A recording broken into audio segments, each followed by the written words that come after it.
A paz do Senhor Jesus Cristo a todos os meus amados irmãos, como vocês estão? Estão bem? Aqui o presbítero Kleber que vos fala, ali da Igreja Assembleia de Deus, Ministério Jardim Ivo, na Travessa Tigresa número 82.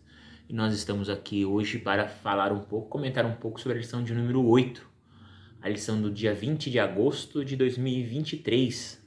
Né? Essa lição será ministrada presencialmente nessa data. Tá bom? Então, quem tiver interesse lá em aprender um pouco mais, tirar sua dúvida lá, é só ir lá na igreja às 9 da manhã do dia 20 de agosto, que estaremos lá em nome do Senhor Jesus Cristo, tá bom? Essa lição de número 8 traz como título Transgênero. Que transrealidade é essa?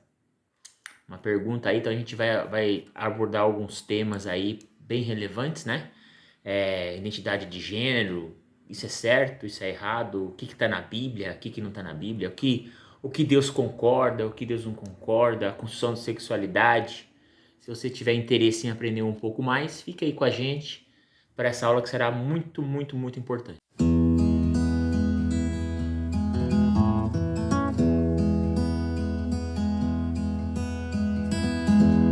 Bom, meus amados, estamos aqui então mais uma vez para falar um pouco aí da nossa escola bíblica dominical, que está sendo uma benção ali às 9 da manhã, na Travessa Tigresa número 82, Ministério Jardim Iva. Nesse final de semana aí também teremos o congresso dos nossos adolescentes, sexta, sábado e domingo. Será uma benção em nome de Jesus. E aí, sexta para o sábado para o domingo, teremos o congresso.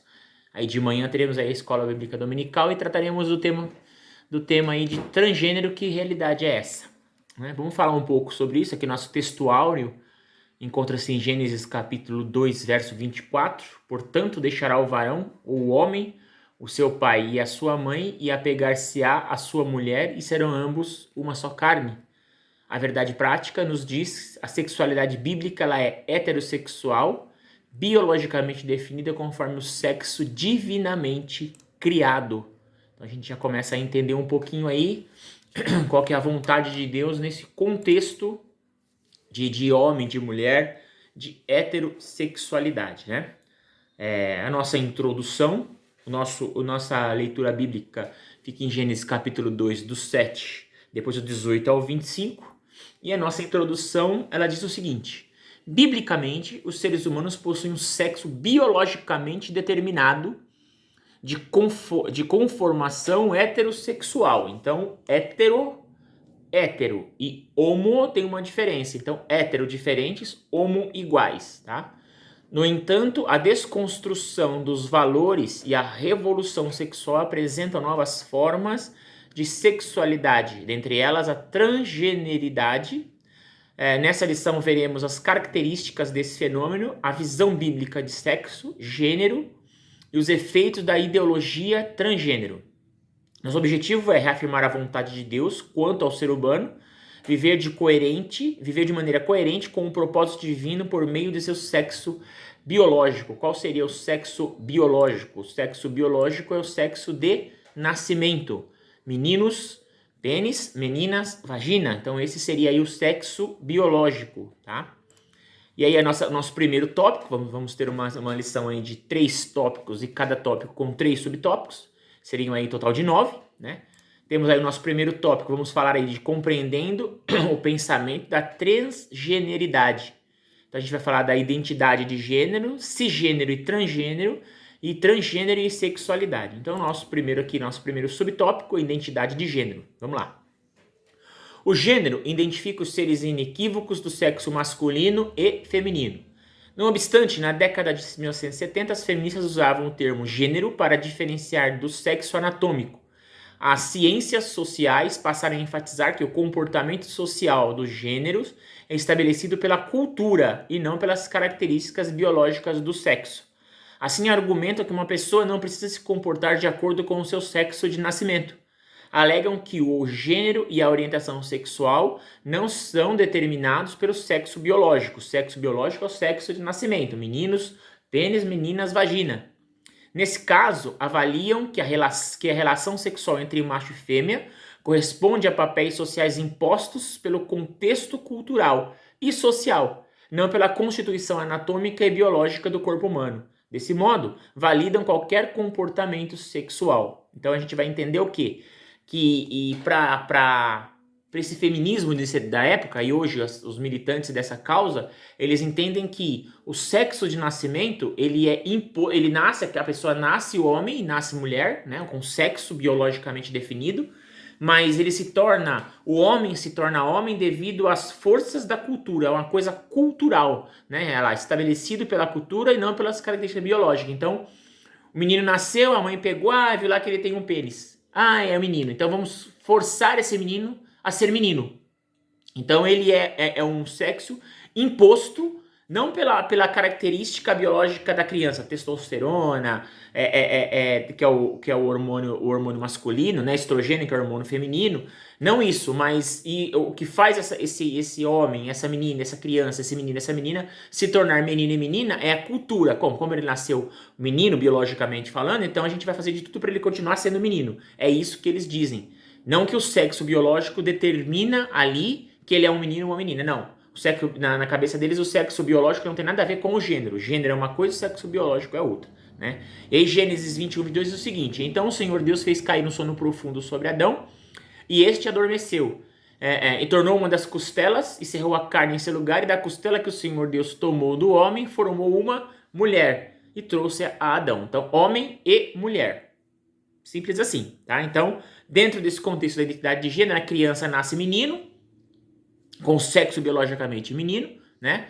E o comportamento social, né? A força cultural faz esse menino ser menino. Mas na verdade ele não quer ser menino, ele quer ser menina. Então é mais ou menos por aí, tá? Cisgênero e transgênero. Nos estudos de gêneros, dois termos são usados: cisgênero e transgênero. Cisgênero se refere à pessoa cujo gênero está em concordância com o sexo de nascimento, ou seja, a fêmea nascida com genitália feminina que se reconhece mulher. Esse é o cisgênero. E o macho nascido com genitália masculina que se reconhece homem. Esse é o cisgênero. Transgênero ou disfonia de gênero classifica a pessoa cujo gênero está em oposição ao sexo de nascimento, ou seja, indivíduo que nasce com genitália masculina, mas que se assume mulher, ou que nasce com genitália feminina, mas que assume homem. São pessoas que alegam ter nascido no corpo errado e se identificam com um gênero diferente do sexo biológico. Então aí aquela criança nasce e desde criança a mãe percebe, o pai percebe que na verdade ele gosta ele é um menino, mas tem um comportamento de menina, né? Então aí ele nasceu no corpo errado. Aí Deus errou, né? Deus errou, então tem que consertar. Então ele vai ser ali o que ele quer. Então ele quer ser menino, mas ele quer ser menina, e os pais apoiam hoje em dia essa causa e ele vai ser menina. Tá? Então, o cisgênero é o gênero certo, é o gênero em concordância com o sexo biológico, e o transgênero é o gênero em discordância com o sexo biológico. E aí nós vamos para transgênero e a sexualidade, tá? Para os especialistas, a orientação sexual de uma pessoa é definida de acordo com o gênero que ela se identifica e por qual gênero sente atração sexual. A saber, o heterossexual, quando a atração é pelo gênero oposto, então homem, mulher. Homossexual é quando a atração é pelo mesmo gênero, homem, mulher e mulher.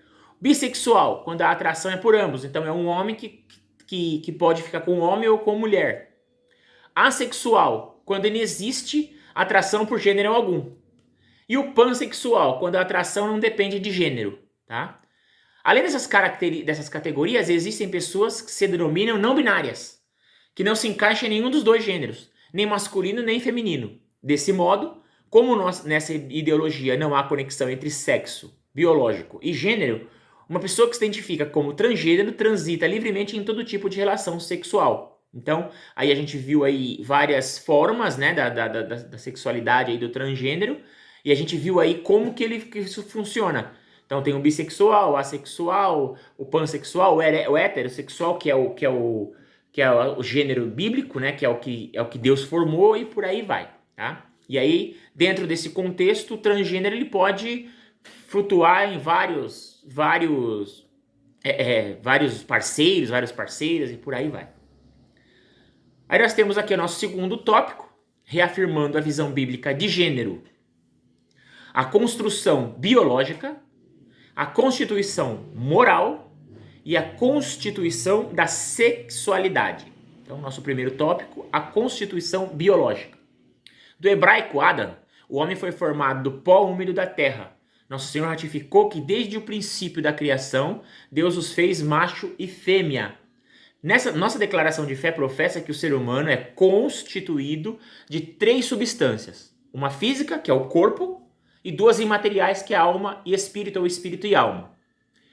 Desse modo, o corpo físico é o invólucro das partes imateriais. Para os irmãos entenderem, eu tenho aqui uma xícara, que é uma físico, e dentro dela eu tenho água. Então esse seria o corpo e a água seria o espírito e a alma. Então dentro da xícara está a alma e o espírito. Dentro do corpo está a alma e o espírito. Tá? O gênero desse corpo é definido pelo sexo de criação geneticamente determinado, homem ou mulher. Neste caso, o sexo e o gênero estão relacionados com as características orgânicas do corpo e dos órgãos genitais. Significa que na criação divina, os cromossomos sexuais X e Y determinam o sexo masculino ou macho, e os cromossomos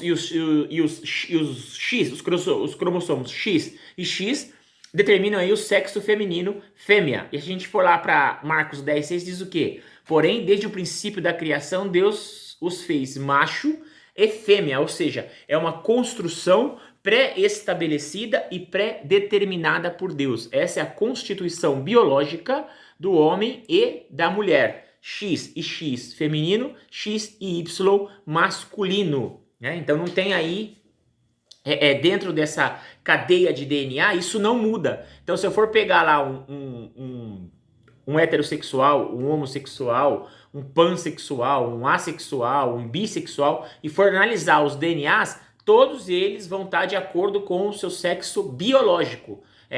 Genitália masculina X e Y, genitália feminina X e X. Não há mudança cromossômica dentro da sua estrutura de DNA que comprove que pessoas que nascem ou pessoas nascidas tenham um futuro, ou quando ficar maior, ou quando criança mesmo, pender para um desses lados, né?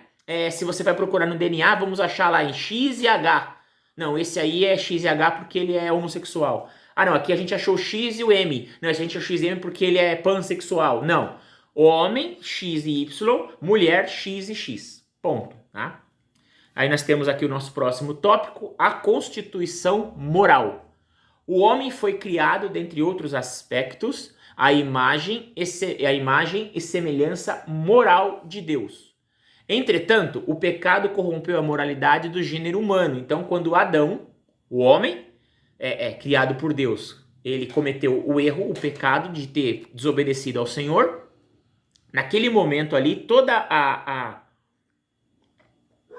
imagem moral, né, toda a semelhança moral despencou pela desobediência a Deus. Toda aquela desobediência causou ali rompeu ali a moralidade que ele tinha de Deus. Entretanto, por isso, no plano divino, os crentes precisam ser renovados segundo a semelhança moral original. Então, o crente, o salvo, ele tem que ser ali, ele tem que ter isso renovado com a moral de Deus, com a moral que foi implantada a Adão antes da queda. Essa renovação, ela só vem pela obra do Espírito Santo, que opera interiormente e promove a santificação do espírito, da alma e do corpo. Então, hoje, através de Cristo, né, pelo homem entrou o pecado e pelo pecado a morte, e Cristo deu a vida e vida com abundância. Então, através de Cristo, essa moral, né, essa semelhança moral, a imagem da semelhança moral de Deus, ela é renovada dentro da gente, dentro do crente, para que essa moral se adeque ou se iguale à moral de Deus. Assim, aos salvos, a Escritura diz, não reine, portanto, o pecado em vosso corpo mortal. Então, qual que é a moral de Deus? Não matarás, não furtarás, amarás o próximo como a ti mesmo, é Deus sobre todas as coisas, não adulterarás, não fornicarás. Essa é a moral de Deus. Então, isso é explícito na palavra do Senhor, e o Espírito Santo, né, que nos ajuda aí, que faz que promove essa renovação moral, ele nos ajuda a lembrar disso. Né? Então, o homem natural, o homem que não tem o Espírito Santo, ele adultera, ele acha isso bonito. Né? Nos dias de hoje, você é qualificado, você é elogiado pelo tanto de mulher que você pega por noite, pelo tanto de dinheiro que você tem, pelo tanto de pessoas que você passa para trás, né? Pela tanto de vantagem que você leva sobre os outros. E esse é o homem sem o Espírito Santo. O homem com o Espírito Santo, a Bíblia fala que a carne, que o Espírito está pronto, mas a carne é fraca. Então a nossa carne, a minha carne, carne Kleber, ela quer fazer tudo o que eles fazem, né? Ela quer fazer tudo o que eles fazem. Só que dentro de mim mora o Espírito Santo, e esse Espírito Santo me lembra constantemente, de milésimos de segundo a milésimos de segundo, que eu não posso fazer isso, que eu não posso fazer aquilo, que eu não posso adulterar, que eu não posso fornicar, que eu não posso tirar vantagem, que eu não posso passar farol vermelho, que eu não posso estacionar no lugar proibido, que eu não posso ficar com o troco errado, que eu não posso concordar com coisas que a Bíblia discorda. Então o Espírito Santo é que faz essa renovação moral dentro do ser humano o tempo todo. Entendeu? Então, por isso que a gente tem a estrutura para pecar, a nossa carne quer pecar, mas o Espírito Santo é que trabalha para que isso não aconteça. Assim, aos salvos, já li aqui, desse modo, as práticas sexuais ilícitas são proibidas, né? A Bíblia ensina que a imoralidade sexual afronta o corpo, que é templo e morada do Espírito Santo. Em 1 Coríntios, capítulo 6, versos 18 e 19, Paulo fala algo bem interessante, amados. Ele diz assim, ó: fugir da fornicação. A fornicação, todos sabem, é o sexo fora do casamento, é o sexo entre pessoas que não são casadas, né? Sexo entre solteiros. Chama de fornicação porque o casado é adultério. Todo pecado que o homem comete é fora do corpo. É fora do corpo, né? Rouba, maltrata, é tudo fora do corpo. Mas o que fornica peca contra o seu próprio corpo. Ou não sabeis que o meu corpo, que o vosso corpo, que o seu corpo aí que está me escutando nesse momento, ele é templo do Espírito Santo que habita em vós, proveniente de Deus, e que não sois de vós mesmos. Complicou, né, irmãos? A gente acabou de falar um pouquinho acima que a renovação da obra, essa renovação é a obra do Espírito Santo que opera interiormente e promove a santificação do Espírito, alma e corpo. E como que o Espírito Santo promove de fora para dentro? Não, ele promove de dentro para fora. A salvação do homem, irmãos, ela é de dentro para fora. O Espírito Santo entra, Jesus fala que ele limpa a casa, então ele faz de dentro para fora. Então, quando eu aceito a Jesus, que eu entro para a presença de Deus, o Espírito Santo já está dentro de mim. E aí por isso que ele fala aqui que o nosso corpo agora é templo e morada do Espírito Santo. E eu não posso sujar esse templo com as coisas do mundo, né? Eu tenho que estar aqui firme na minha convicção de fé, esperando ali que Jesus volte. Então, por isso que ele fala aqui, olha, o corpo de vocês é templo do Espírito Santo, é a morada do Espírito, e não sois de vós mesmos. Que maravilha isso. E que temor também, né? Porque eu sei que o Espírito Santo está dentro de mim. Então, tudo que entrar pelos canais de informação, ouvido, olho, boca, nariz, tudo isso pode, mãos, pode prejudicar a minha comunhão com Cristo através do Espírito Santo. Então, a gente tem muito cuidado nesse momento aí de observação, de olhar algo e falar, não, isso é bom, isso não é, isso é errado. A fornicação, o adultério, o sexo fora do casamento, né? Isso tudo para Deus ele é pecado. Então a constituição moral de Deus é essa. Deus criou o homem e criou a mulher. Ele não criou Adão e Eva. Ele não criou Adão e Evas. Ele criou Adão e Eva. Ele não criou Adão e Ivo. Ele criou Adão e Eva. Então fica claro na criação qual era a vontade de Deus para o homem e para a mulher. Né? E aí eu preciso entender isso. Então a constituição moral do homem tem que ser agora semelhante à constituição moral de Deus. Vamos aqui para o nosso terceiro tópico, a constituição da sexualidade. Ao criar o ser humano macho e fêmea, Deus também instituiu sexualidade, o sexo. Sempre fez parte da criação original de Deus o homem unir-se sexualmente em uma só carne com a sua mulher. Ao abordar o tema, o Senhor Jesus Cristo associou a anatomia dos sexos com o propósito divino da sexualidade e da reprodução, lá em Mateus 19, 4-6. O relacionamento sexual, conforme idealizado pelo Criador, prevê uma satisfação completa entre homem e mulher na busca da realização conjugal e na procriação da espécie. Isso aí está em Eclesiastes 9:9. Eu vou ler aqui para a gente poder entender um pouquinho. Está sendo falado, ó, Eclesiastes 9:9 diz assim, ó: Goza a vida com a mulher que amas, todos os dias da tua vida vã, os quais Deus te deu debaixo do sol, todos os dias da tua vaidade, porque essa é a tua porção nesta vida, e no teu trabalho que tu fizeste debaixo do sol. Então fica claro aí a vontade do Senhor em que você goza a vida com a mulher da tua mocidade, né? Aquela que você escolheu para casar quando vocês eram novos ainda. A união monogâmica, uma mulher, um homem. Deus nunca concordou com um homem e várias mulheres. Isso está em Deuteronômio 17:17. Nunca foi da vontade de Deus, e todos que entraram por esse caminho, eles pagaram um preço muito alto, tá? E tô falando lá atrás, dos patriarcas e tal. E heterossexual, diferença, homem e mulher. Configura o modelo bíblico de sexualidade. E aí Paulo fala isso em 1 Coríntios 7, 3 e 4. Olha que coisa interessante. 1 Coríntios 7, 3 e 4. O marido pague à mulher a devida benevolência, e da mesma sorte a mulher ao marido. A mulher não tem poder sobre o seu corpo, mas tem o marido. E também da mesma maneira, o marido não tem poder sobre o seu próprio corpo, mas tem a mulher. Então, o meu corpo é da minha esposa e o corpo da minha esposa é meu. São relações igualitárias, tá? Não é o homem tem poder sobre o corpo da mulher e só. Paulo deixa claro que um tem poder sobre o corpo do outro, né? Desse modo, o plano divino,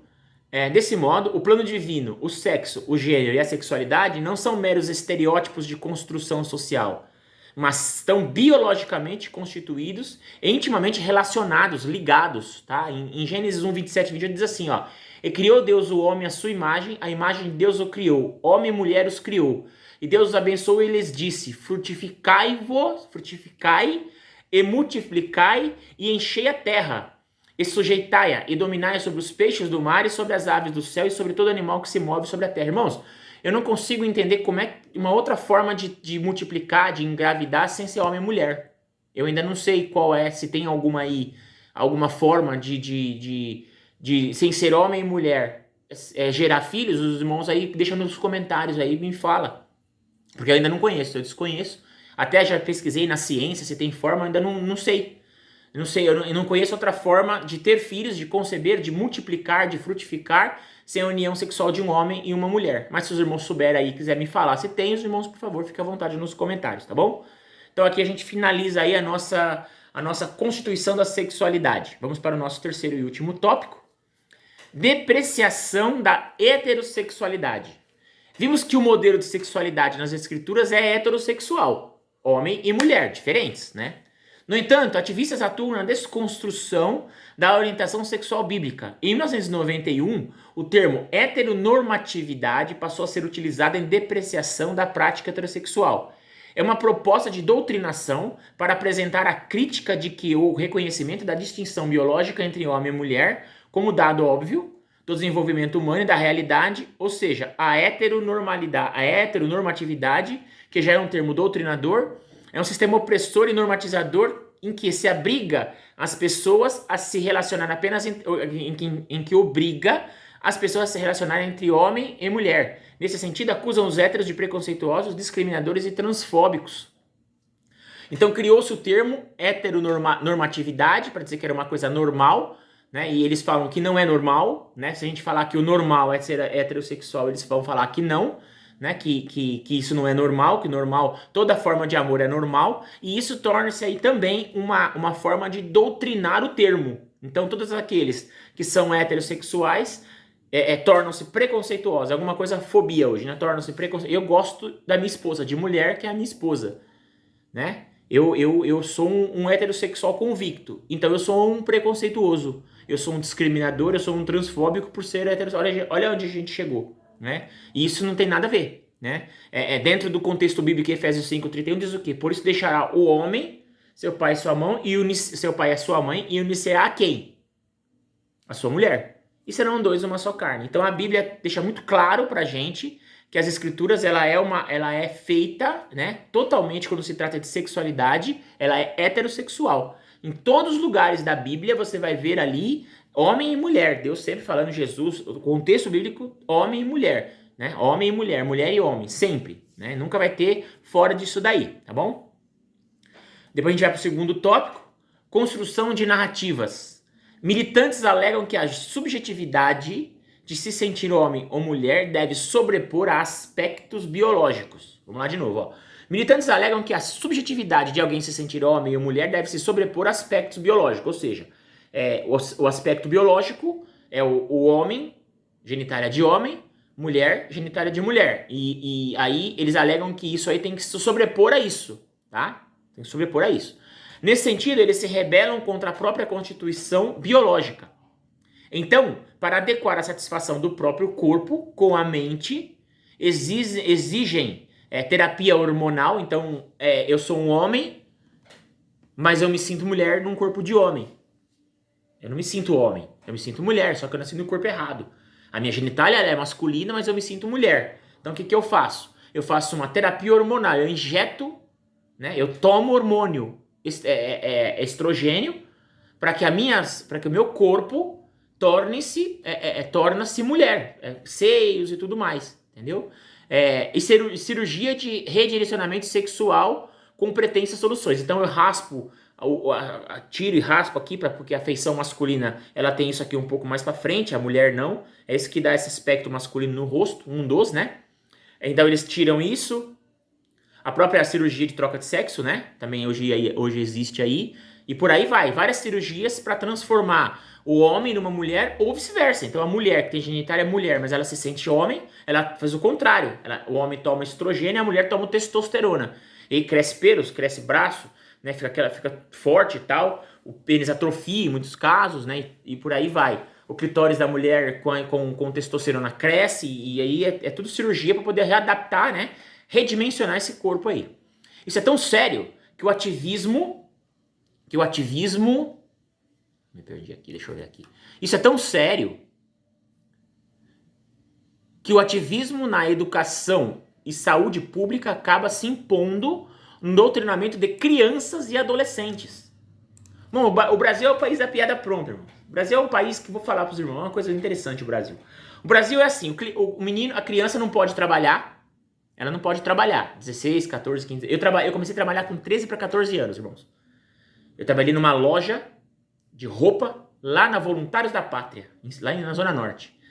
Eu estudava, final do ano, acabando as aulas ali, eu vi que estavam pegando o pessoal para trabalhar de temporário. Hoje a gente quase nem vê, né? Temporário em loja. E aí eu acabei indo trabalhar. Fui lá ficar no estoque, trabalhava, levava roupa. Com 13 para 14 anos, irmãos. Eu trabalhei. Hoje é inconcebível isso. Hoje, se você pegar uma pessoa... Nossa, isso é... Mas, ó, meus dedos estão todos aqui. Eu não morri, meus pés estão todos bem, meus dedos, eu não perdi parte do corpo nenhuma de trabalhar. Eu tinha 13 para 14 anos. Hoje, um jovem, uma criança de 13, 14, 15 não pode trabalhar. Não, mas imagina, trabalho infantil, isso é crime. Mas ela pode votar com 16 anos, ela pode dirigir com 16 anos, e ela pode escolher se ela quer ser homem ou mulher mais novo. 3, eu vi reportagem de uma mãe falando que meu filho nasceu menino, mas eu percebi que ele era menina quando eu comecei a observar ele com 3 anos de idade, brincando de boneca, colocando sainha. Aí eu deixei, falei, ele é menina, ele só nasceu no corpo errado. Então a criança de 3 anos, 4, ela pode decidir se ela quer ser homem ou quer ser mulher, só que com 14, 13 ela não pode trabalhar porque ela é criança. O Brasil é o país da piada pronta, irmão. O Brasil é o país da piada pronta. Seria cômico se não fosse trágico, né? Mas enfim. E aí eles falam aqui, em crianças e adolescentes. Na busca da aceitação social, divulgam a ideia do nascimento no corpo errado. Então o menino nasceu com genitália masculina, mas ele é menina. Coitado, ele nasceu, Deus errou na hora lá de fazer ali. Porque, irmãos, a criação é de Deus mesmo, tá? Não existe. Depois, se você entender o que é a procriação, o homem e a mulher se juntam, sai o esperma fecunda o óvulo, aquilo não tem como você dizer que aquilo é do acaso. É Deus que faz aquilo. Os gametas ali, os cromossomos, não tem condição. Aquilo é Deus. E aí naquela hora Deus errou, Deus distraiu. Eu acho que teve uma oração muito forte de algum crente aqui que tocou Deus, ele olhou assim, distraiu na hora de criar a criança, e aí um dedinho de Deus ali... Ele nasceu errado, irmãos. Ele nasceu menino e Deus distraiu, Deus dormiu, Deus cochilou e a criança nasceu com a genitália masculina, mas com o cérebro feminino. Puxa vida, como Deus errou. Se Deus for falar, viu? Deus tem errado muito ultimamente, hein? E aí, nesse caso aí, nasceu num corpo errado, né? E aí, em 2017, a Associação de Pediatras Americanos, a gravidade da coisa, publicou o quê? conflito entre mente e corpo deve ser corrigido pelo alinhamento do gênero mente com o sexo anatômico corpo. Então, é uma menina, é um menino, genitália masculina, com cabeça de menina, então o gênero tem que estar alinhado ao sexo do corpo. Então esse cérebro vai ter que mudar, vai ter que corrigir, vai ter que tratar, né? Isso segundo, não é o Kleber que está falando, viu? Segundo a Associação de Pediatras Americanos, American College of Pediatrics.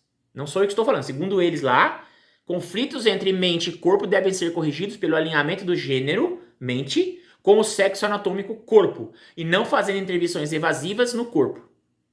B. Meninos não nascem com cérebro feminizado. Não sou eu que estou dizendo. Esse estudo científico que está falando aqui. Meninos não nascem com cérebro feminizado. E meninas não nascem com cérebro masculinizado. E C. A ideia de pessoas presas no corpo errado é uma crença ideológica. Isso não sou eu que disse. É esse colégio aqui. É a ciência falando. A ideia de pessoas presas no corpo errado é uma crença ideológica que não tem base na ciência rigorosa. E aí, Romanos 9:20. Mas o homem, quem és tu, que a Deus replicas? Porventura a coisa formada dirá o que formou? Então eu vou trocar aqui só para vocês irmãos entender. Porventura o homem, que é a coisa formada, dirá a quem formou? A Deus? Por que me fizeste assim? É isso aí, né? Eu criei apresentação de PowerPoint, eu crio várias coisas do meu jeito, irmãos. E elas não vêm falar para mim isso porque eu criei elas errado. É do meu jeito. E Deus, ele não falha. Deus, ele não erra. Deus, ele não se engana. E Deus, ele não dorme. Nosso último tópico é a linguagem neutra. Na linguagem neutra ou não binária, objetivo é identificar quem não se reconhece como masculino ou feminino. Os ativistas consideram a gramática normativa como machista e elitista. Contudo, na língua portuguesa, o gênero neutro é absorvido pelo masculino. Assim, o masculino é usado de modo genérico para identificar a espécie humana, homens e mulheres. Não obstante, a militância pretende substituir as vogais a e o o na pretensão de neutralizar o gênero. Desse modo, a forma gramatical é desconstruída para atender à ideologia de gênero. Então seria lá o todos, homem, todas, mulheres. E o todes. Filho, menino, filha, menina. E o filho. Que aí, então enfim, é isso, né? Até na língua portuguesa estão querendo mexer aí, mas isso não pegou muito pelo que eu entendi. Acho que foram longe demais, né? Porque isso não existe, né, irmãos? Cá entre nós. Pelo amor de Jesus, era só o que faltava, né? Criar um novo acordo ortográfico para inserir isso aí. Jesus amado, a gente está com coisas muito mais importantes para se preocupar, né? Do que ficar preocupado com isso daí, pelo amor de Jesus Cristo. Né? A gente tá vendo gente morrendo de fome, guerras para tudo que é lado, né? A bebida, o álcool aí acabando com as nossas crianças e o pessoal tá preocupado com a língua portuguesa de filho, de todos e por aí vai. Misericórdia, Jesus. E pra gente finalizar aqui, irmãos, nossa conclusão, o sexo, o gênero e a sexualidade fazem parte da constituição anatômica e fisiológica divinamente instruída. Nas escrituras existem apenas duas possibilidades de gênero: a anatomia sexual humana. Vou ler de novo. Nas escrituras existem apenas duas possibilidades de gênero e anatomia sexual humana, ou seja, o macho com a genitália de homem, pênis, e a fêmea, o feminino e a fêmea com a genitália de mulher, de fêmea, a vagina. Não existe outro. Não tem um terceiro, né? E é interessante, irmão, que eles se encaixam. O homem tem o seu órgão genital todo para fora e a mulher tem o seu órgão genital todo para dentro. Para exatamente se encaixar. Olha a coisa perfeita que Deus criou, né? Ao término da criação, viu Deus tudo quanto tinha feito e eis que era muito bom. Ele não errou ao criar a sexualidade heterossexual para a humanidade. Portanto, ninguém nasce pré-determinado a identificar-se como transgênero. Muda-se a cultura, mas a palavra de Deus permanece imutável. Nada vai mudar, irmãos. Nada. Deus continua sendo o que sempre foi, né? A Bíblia fala que ele é o mesmo hoje e eternamente. Ele não vai mudar. E aí deixa muito claro isso aqui em Mateus capítulo 24, verso 35. O céu e a terra passarão, mas as minhas palavras não hão de passar, disse Jesus de Nazaré. Então, fica aí a nossa lição, o nosso estudo, né? A nossa o nosso intento aí de ensinar, de mostrar para as pessoas o que é o que dentro disso. Eu procurei mais a base científica do que bíblica, né? Então aí, até mesmo da procriação, a gente sabe que uma das principais, são duas, né? Mas uma das principais características da espécie é a reprodução, né? Então, uma espécie, são duas características principais, que uma espécie, seja ela qual for, o elefante, o leão, a espécie do elefante, a espécie do leão, a espécie do macaco, seja lá qual for, a espécie humana, seja lá qual for, né? A espécie de quadrúpedes, de répteis, por aí vai, seja lá qual for, são duas características principais que denominam essa espécie. A primeira, a alimentação, a necessidade de se alimentar. Tanto é verdade que quando se estourou a pandemia, né, o mundo vai entrar em pandemia, o que aconteceu? Todo mundo correu pro mercado. Comprou tudo que é comida que havia na frente. É papel higiênico, é arroz, é feijão. Esvaziaram os mercados, porque é uma das necessidades básicas da espécie é a alimentação. E qual é a outra necessidade básica da espécie? A reprodução. Né? A reprodução, se reproduzir. E a gente sabe, irmãos, que só se reproduz homem e mulher. Homem e mulher é o espermatozoide no ato sexual de um casal casado na presença de Deus, que está ali praticando o amor mútuo um com o outro. Ele ali tem um espermatozoide, entra na mulher, e a mulher ali ela é fecundada pelo espermatozoide do marido, e a partir dali forma-se 2 células, 4 células, 8 células, vai se formando uma criança com as características do pai e da mãe, com o gênesis, DNA do pai e da mãe, e ali não tem outra forma até hoje, no século XXI, não inventaram outro jeito. Então, a gente aprendeu um pouquinho aí do que é essa transgeneridade, né? Mas se os irmãos quiserem aprender um pouco mais, eu aguardo os irmãos lá no dia 20 de agosto, às 9 da manhã, na Travessa Terra Tigresa, número 82, e lá estaremos juntos ali. Lá é bom que você pode perguntar, que você pode dar a sua opinião, claro, esboçar o seu pensamento mediante a palavra de Deus, né? Não, eu acho, não. Tem que estar calçado na palavra de Deus. Amém? Deus abençoe os irmãos, fiquem com Deus a todos e até uma próxima oportunidade em nome de Jesus Cristo. Deus abençoe os irmãos.